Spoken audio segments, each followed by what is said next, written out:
For AMIGOS, which has been produced and co-written by Geoff Harrison. Geoff, tell us how the play came about. Well, I used to work in a youth club in Liverpool a few years ago now, and we actually did go on holiday to Spain. We took the party from the youth club on holiday, and they were up to all sorts. The girls' side, the schoolgirls, that's fictional, but we met a few people, and there were a lot of things that happened that we couldn't really have in the play. But one or two things did actually happen. And that was the basis for it. I just thought it was funny. I would like to. You were pretty lucky getting to Spain. The furthest we all got was Colomendy. Well, that could be the sequel, actually. AMIGOS 2, Colomendy, the sequel, yeah.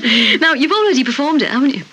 Yeah, first of all, in the school itself last summer, we had a couple of performances. And, it went very well, so I thought if we could keep it, if we could move it to Liverpool, where it was based, and it would go down well, but I thought it would be great if we could get a celebrity to fill in one of the parts, because the headmaster filled in a particular part, which was only funny because he was recognised. So it was either scrap that part, because I don't think many people in Liverpool would know the headmaster of Cowley, and I managed to persuade Derek Hatton to fill in the part. And he did that. Derek Hatton. Anyway, he's not in this one. But he did it, and it kept the ball rolling as far as the play was concerned, and so it seemed good to do it just the one more time. Yeah. This is probably the last time. And this time we've got Ray French, who I think... Yeah. One of your colleagues. Indeed. We do know of Ray, yes, of this parish.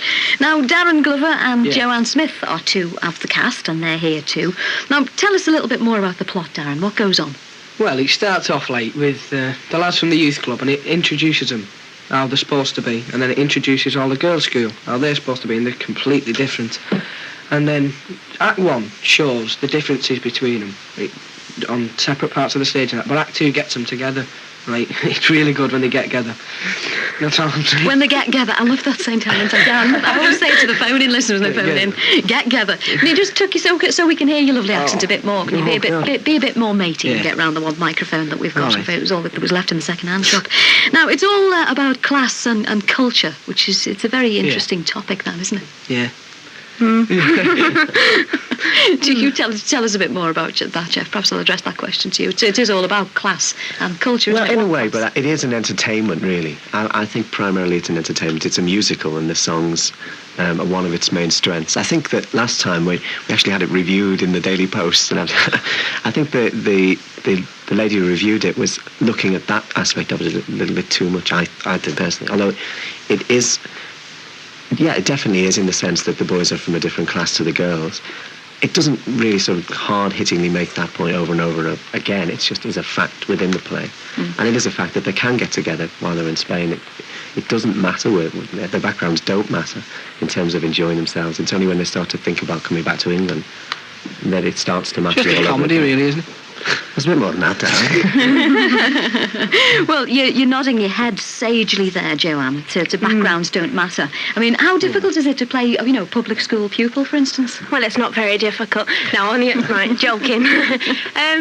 I took it as a challenge, really, because I'm a bit rough and, a bit of a tomboy myself, and I found it as a challenge. But I enjoyed getting into the part and singing all the songs and everything. It was good fun. It was brilliant just to wear the school uniforms and everything, and I don't know, it was just really good.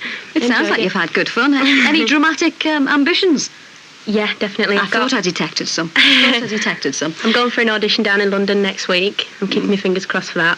So, well, you mentioned that Ray French, of course, of this parish, and Radio Merseyside, and of course of TV rugby league fame, and has also been capped at both codes for his country, and now he's being asked to add the ski instructor to his repertoire, and that's the part he's got to play in AMIGOS, isn't it, Ray? It is. It's a new role. Certainly a new departure for you, isn't it? It's a new departure. I think David Vine looks after the skiing on BBC Two, doesn't he? That's right. But I've never had a pair of skis on in my life. So hopefully I don't fall over the Theatre Royal stage. So it's going to be down and over instead of up and under, I think, isn't it, in this one? Down and over instead of up and under, you're right. But it's the start of a new career, I think. Oh, is it?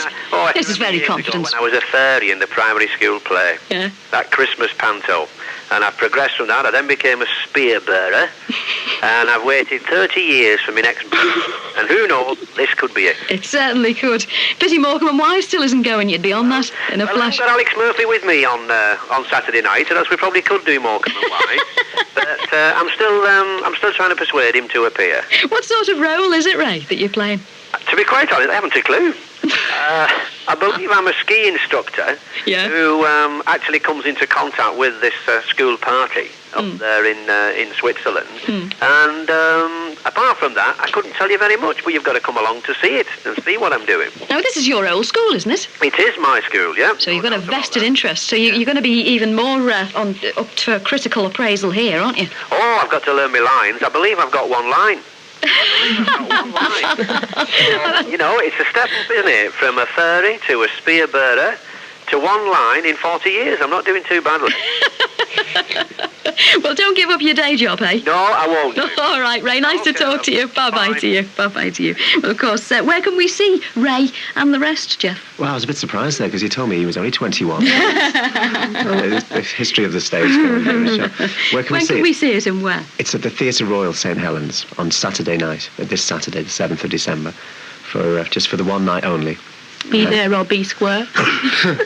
And how much will it be? The tickets are £5 and £3.50 concessions. Right, OK. Well, I think we can play out with a little snatch of music and a bit of Ray's commentary. Thanks for joining us. Right.